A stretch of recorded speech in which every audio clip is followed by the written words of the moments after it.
lob, working on Bain for three. Dillon Now he's Brooks! talking. Now he's chirping.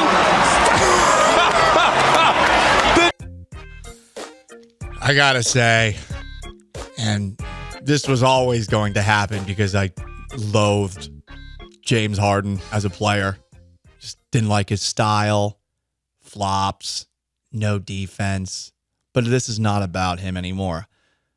If the Texans lost yesterday, we would have led off today's show with a tribute to Dillon Brooks, who, in my opinion, a football player who plays basketball, is easily more likable than James Harden ever was as a player for the Rockets. And I know some of you guys don't know ball like me, right?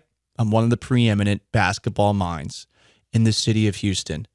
But how do you not love Dillon Brooks after his Friday performance in Memphis? I saw before the game, Vanessa got a video of him doing a stare down with some of his ex-teammates, and they're laughing. And I was texting with Vanessa, asking her, how did you not laugh there? Because remember, when we did the show together, Vanessa laughs on a lot of stuff. She kept a straight face there, though, because she was a professional journalist and I'm not. So we get that video before the game, and at the very end, the Rockets rally, and it's Dillon Brooks who hits that shot to win the game for the Rockets on Friday. But that's where things start to get really funny.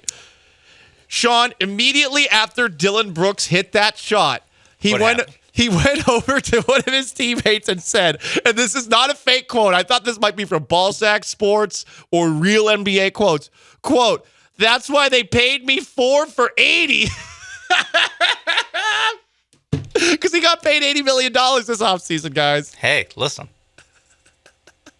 I will say, when that shot went up and it went in, I actually, on Friday night, sitting in my living room. You whoop? Yes. I made it. Hell yeah. I was like, wow. That was, oh my God, what a moment.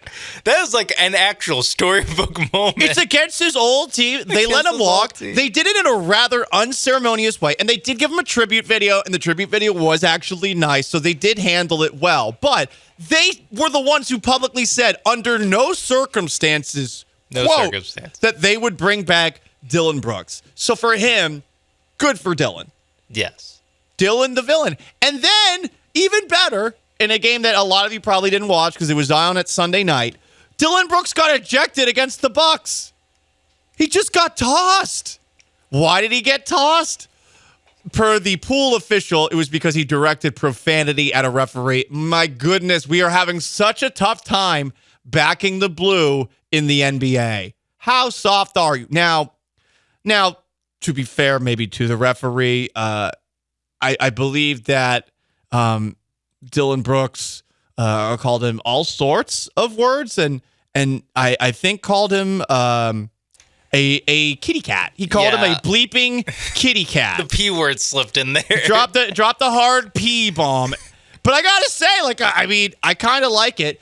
The issue was Fred VanVleet caught an elbow in this game, and Brooks, got shoved, and he may have embellished it a little bit, and he felt like there was a double standard. So he and Ime Udoka went after the referees after the game. But I just like that Dillon Brooks, one night, Friday, hits a game-winning shot. Sunday, gets ejected in a game against the Bucks that got out of control because of the technical fouls that were given to Dillon Brooks and to Ime Udoka in the last couple of seconds. I will say, not just Friday making the game-winning shot, but also Sunday's game where he gets thrown out for profanity directed towards an official. That is why the Rockets paid him 4 for 80. Yes, that's the real reason. You're right, Sean. The combo of that is that's hard to beat in the Dillon Brooks experience. That's about how you draw it up. And the day before, shooting terribly. So it's like shooting terribly, game winner, gets tossed, great defense throughout. Boom, Dillon Brooks.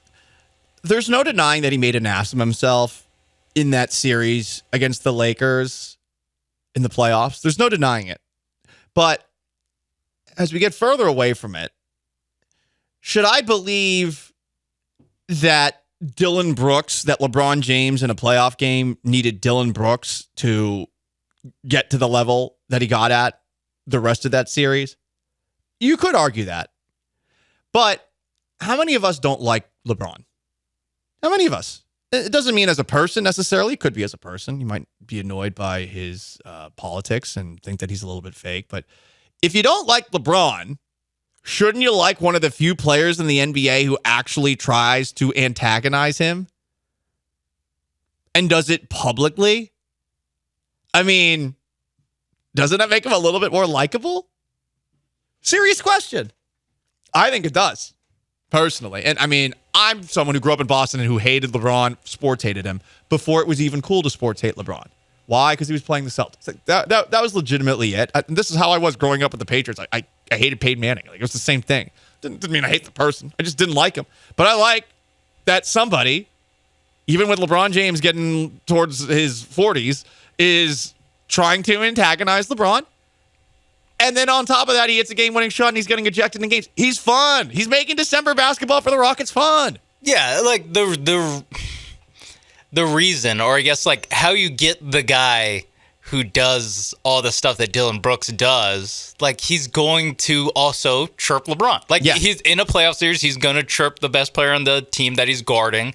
And it's a little bit of like, I like you said, like, did he poke the bear or did he play against like the second best player of all time? Like, which one was it? Right, great question. Because did one of the Indiana Pacers poke the bear for the in-season tournament? Did one of the Pelicans, when they lost by 45, poke the bear? Like, or maybe LeBron's just an awesome player. I know, shocking to a lot of people that no way. LeBron just might be awesome.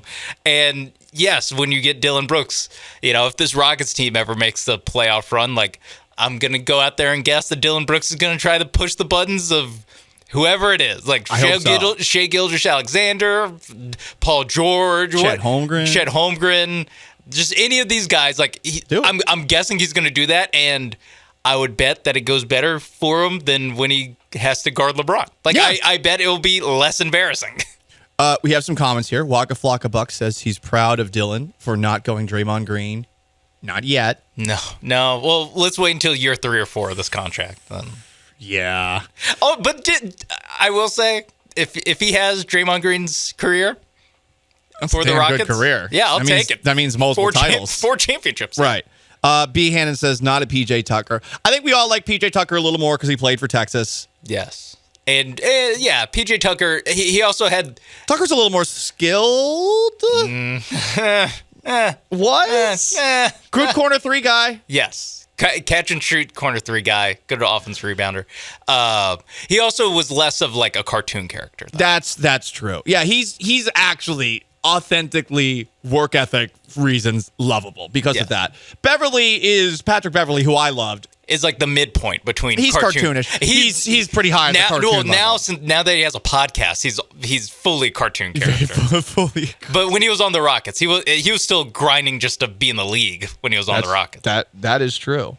That is true. He's trying to keep from going back to Russia.